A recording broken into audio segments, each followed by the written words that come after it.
I'd like to leap forward a few years now to when the radio series came about. Perhaps you can tell us a few things about A, how it came into being, and B, how you got involved with it. Yes, how? Well, it was actually Jimmy didn't mention it. Michael and I did it together for the radio series. It wasn't just Michael. Michael kept nudging me all the time. But anyway, how it came about. There's a very good question. I don't know the answer how it actually came about. Do you? Whose idea? Well, actually, I think it was our. It's all nepotism actually in the influence. What are we talking about? Hang on a second. We're talking about Dad's Army. We're talking about Sticks and Up. No, Dad's Army. Oh, Dad's Army. Dad's Army, somebody. Sorry.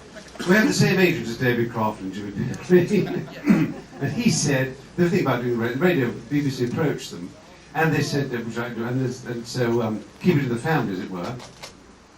They asked Harold and I to do an episode of the original television series, see if we could translate it into radio terms. And we did one, and they accepted it, and that was it. John Dyers was the producer, yeah. That's how it came about. Yeah. Nepotism. Yes, it was. I remember actually that when I first worked with Jimmy, he knew that I was interested in doing some writing, and I started to write things along. And he said, well, you need a partner, why don't you get together with somebody else that I know? That was Michael. And we started to write things there. We wrote a couple of episodes of things with Sid James and that sort of thing. And then, what Michael's just said has come up.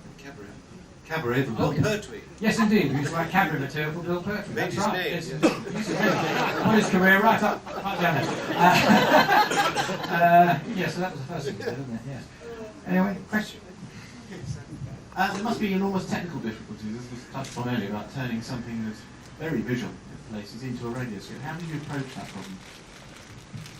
Well, I think it got more difficult at the time we were on, didn't it, Michael? Because at the very beginning, when they're just setting it up, then obviously there's a lot more just verbal humour, which didn't present us any problems. The way it got into the visual side, then we did have problems, and we had to rejig an awful lot of stuff, some of which we sort of dropped because it wasn't really necessary, but other that we replaced it with other stuff. I think the best classic example probably was the balloon, wasn't it?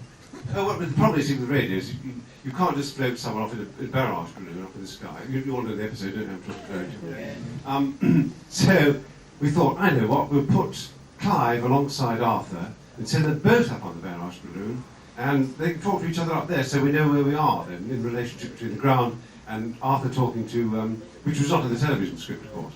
So they thought this was a great innovation in radio. It was extraordinary. I thought that when we went to radio, we could do anything you like, but it wasn't like that at all, really, was it? There were great many restrictions, and when you tried to suggest doing something like that, they thought, gosh, this is marvellous. No one's ever thought of this before. Brilliant. Yes, it did get more and more difficult there, because the episodes, as you know, have been staunch fans of the series, are very visual indeed. But it seemed to work. We did write a lot of stuff for it, didn't we? And certain episodes have quite a lot of original stuff in here, which we all put to Jimmy afterwards and David, and they approved of it. Because if they hadn't, the episode would have run 20 minutes instead of 30. And I perhaps we'd have all got needed 2/10 of the fee, I don't know, or 2/3 of the fee. But no, it was difficult, but on the whole it does seem to work. I only wish now that they'd repeat some of them, because I was saying to the powers that be the other day at the BBC, if the television series actually is so popular, why the hell don't they put the radio series on, and people driving home in their cars in the evening at 6:30 or something like that would probably be staunch fans. So the radio address is BBC. Can't get in touch with that. Did you collaborate on one script, both of you, or did you write alternate episodes? How did you do that? Well, I think I ran saying we did it rather like David and Jimmy. We used to get together and decide roughly the line what we were going to go down on various episodes, because we realised that certain things wouldn't work. And then he went off and did one, and I ran off and did the other. Then we come back together and work through the scripts, and if either of us didn't like something in the other script, we would say so, and we would rewrite them, and that's it, literally. Harold, can I ask you, you were responsible for choosing many of the, or all of the locations that we used. How did Warminster-on-Sea end up in darkest Norfolk? Well, basically there was a problem, because you had to get away from modern, by modern I mean, okay, even in those years, somewhere which wasn't going to give you enormous continuity problems with the public appearing in the background of shot, modern vehicles and that type of thing, and we needed quite a large area. So I did a lot of research and came across the fact that there were worthy sort of training areas, about 2 or 3 in the country, And I went into it very carefully and decided that probably this might be the better one. I went down there with my wife actually, and who I sort of employed without paying or anything, to take notes, and found this big area down there which actually not only had, as you know, the countryside, but had roads that looked like roads, in otherwise they were made up roads, and this is the big problem. So they looked as if they could be real roads, well they weren't real roads, but the public was here to me. And there was also a lot of buildings there, and a church and that sort of thing, which had been used for target practice. Be very careful that you didn't actually use an area that had been demolished too much, or that in fact you went down there on a recce for a subsequent series and you said, yes, I'll do that at that particular point. And then by the time you got down to the filming, they've actually blown it up, which didn't help very much. But yeah, it sort of, I just knew, looking at it, all those possibilities were there. And you know, it was me who got the accommodation at the Hotel Thetford and all that, and found other locations around there, and it's because of me and the filming down there, I think I'm right in saying that David Croft actually has a property down there because he liked the area when he was down there. So yes, it was quite a tall order at first, but they were very helpful, and there was a particular CEO down there who was in charge of the place, Colonel Cleesby Thompson, and he was very helpful in just telling what we were doing every day. Sometimes it wasn't all that easy. There is a story which I'll tell you very briefly, you may already know it. But we were doing one episode which involved the stables, and we'd always told them exactly what we were doing in advance, and it was sanctioned, obviously. I had this meeting with the CEO the night before every day, and just recap what we were doing. And we were around this stable sequence and whatnot, and suddenly alongside me there was a rustle in some bushes, and up comes a chap with a black face, an army gear and black camouflage face, and says, excuse me, he said, we're going to blow this place up in 10 minutes. And I said, well, we've got permission to film here. And he said, oh, have you? Oh. Oh, right, then we'll come back tomorrow. And he stood up, and there was about 300 other people, all in the bushes and the camouflage. And one other quite funny story was when Pike in the bog. There was a river running down the middle of, but when I say the bog, I don't mean the loo, I mean, there's a river running down through the middle of their territory. And I discovered that you could actually close down certain gates on this river, which just flooded the terrain, just about a couple of inches of water. So I thought, well, this is a very good idea. So what we actually did was to dig a pit for Ian, in which we put a high piece of rostra first, and then as he sank lower and lower, we took that out and replaced it with lower pieces of rostra, so he went further down.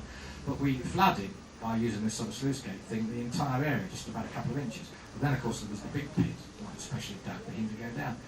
And I didn't realise, we finished the filming, and I didn't realise that this Colonel Cleesby Thompson was actually prone at the end of the day to going around with his sort of wellies on, all that type of gear, walking around with his dog. And the next morning I got there, and he hadn't realised, he just thought, okay, I was splashing through 1.5 inches of water here. And suddenly it disappeared up his neck in this blooming great pit, completely drenched, him and his dog, you know. And he asked me to go and see him. He said, it was very funny that, wasn't it? So I apologised profusely, and I said, oh, well, I'm very sorry, would you and your wife like to come and have dinner with us tonight at the Bell Hotel? And he said, oh, fine, that'll be all right. So we made it up to him that way, but it was a surprise at the time. As well as Dad's Army on TV and radio, of course we had the short-lived TV radio series, It Sticks Out Half a Mile. That must have been different in that you were writing for established characters, but they were new scripts. How did you find that? Well, it's quite tricky because the history of that is, we started off with Arthur, of course, who then died, then John, who died. So by the time we finished, we were in the third version, it was with Bill and Ian. Bill and Ian in Lavender, yes. So the checkered history, yes. Carol. Yes, it was difficult. But in fact, when Arthur died, we sort of almost gave up the idea completely. And I'd given Arthur the script, and he read it, and he was very pleased about it. And he said, yes, let's go for this, and all the rest of it. We recorded the first episode, and then when Arthur died, Michael and I went to sort of memorial service for him at St Martin's the Field, and his wife grabbed me as we were going out of the church, and he said, you must do that idea, you really must continue with it. Arthur loved it, you must go along with it. Find a way of doing it. And I remember catching you up when we were walking down there with Trafalgar Square and said, look, we must do something about it. So then we got the idea of rejigging it into that, which seemed to work very well. And then lo and behold, of course, poor John passed on. So that was that. And then we decided, as you may know, subsequently that we would possibly have another go. And we rewrote the idea for Yorkshire Television for a series called High and Dry, with Richard Wilson and Bernard Cribbins in it. And lo and behold, here's a thing set on the pier. Oh no, before that actually, I did sorry, just to get back a pace, I did a one-off episode with Richard Wilson and Michael Elphick for the BBC, which went out and proved to be very popular. But the BBC decided they didn't want to do any more for some reason, so then we went on to ITV. In fact, it's quite funny actually, because the BBC, when we went to the BBC after that Michael Elphick and Richard Wilson one, they said, we'd like to do some more. They said, well, no, we don't want to. So I said, well, I'd like to sell it to ITV, and I was told that, no, well, you won't. All right, yes.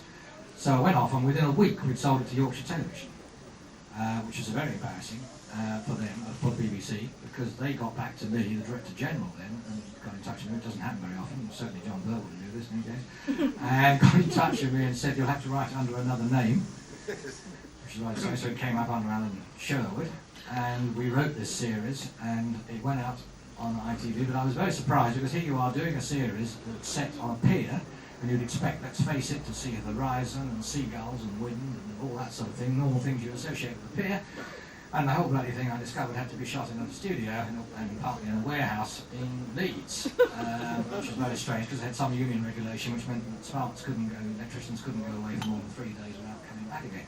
Very strange indeed. So there were a lot of questions asked about. They enjoyed the series, the public, but there were a lot of questions asked about it because it looked as if it was set in a studio, which indeed it was, and it was a bit like watching children's television. So then in those days, I remember they did a programme on the BBC called Open Air, and I and Richard Wilson were asked to go on to Open Air and answer these questions from the public. And I said, how do I do this? Because I'm not supposed to be me. I'm supposed to be somebody else. So I got back to the Director General, and he said, oh, all right. He said, use your own name. So I was back on there answering these questions. But altogether, if you think about it, in terms of the Dad's Army, the original pilot, then the series, and then the Michael Elphick thing, and then the Bernard Cribbins, the pier thing ran a long, long time, and we had so much bad luck with it. Right, before the tea urns come crashing into the doors, is there anybody who wishes to ask any questions at this point? Yes, sir. I'd just like to ask about the big wheel that went round and round. Who actually built that for you? All right, the question was, who built the great big wheel? I was in there. I don't know. I was in that episode. I can't think. I suppose the BBC. Who would you know? The props department.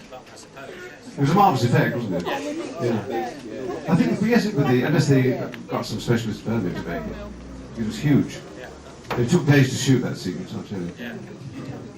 You know, the windmill actually didn't go around of its own accord. When I found the windmill, I had to put a hut in front of it. 2 scene boys were there pushing it. Every time the ladder went around behind the hut, they pushed it this way again because it was a non-practical windmill. Yeah. Right, any more questions before we break for tea? Did Clive Dunn drive the steamroller? Talking about the film? No, one of the series, you know, when he ran through all them tents. I don't know. I don't know. Seriously. Yes. Hang on. That's the film we're talking about. Then again, I beg your pardon then. the film. Yeah, it was only in the film, the steamroller sequence. Yeah, you couldn't afford that on television. No. Yes, Clive was up there. Yes. Was it, yeah? Because they're very slow, those things. Yes. Yeah. So, but a lot of the time he was up there. Yeah. Oh, that's good. All right, cheers. Right, there's no more questions. Thank you both gentlemen for coming today. I hope you've enjoyed it.